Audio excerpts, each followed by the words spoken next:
Okay, a very common problem with this machine is you get debris stuck in the exhaust. This is the exhaust coming from the hot water heater. Right there in that elbow is where you get a lot of rust and stuff collecting, and it gets stuck in there. So what you have to do is pull this apart.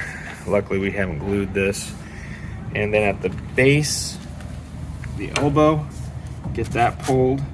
And then if you look inside, you can see all of the lovely rust that's collected. So what you need to do is just clean that out, and then you'll be good to go for a while.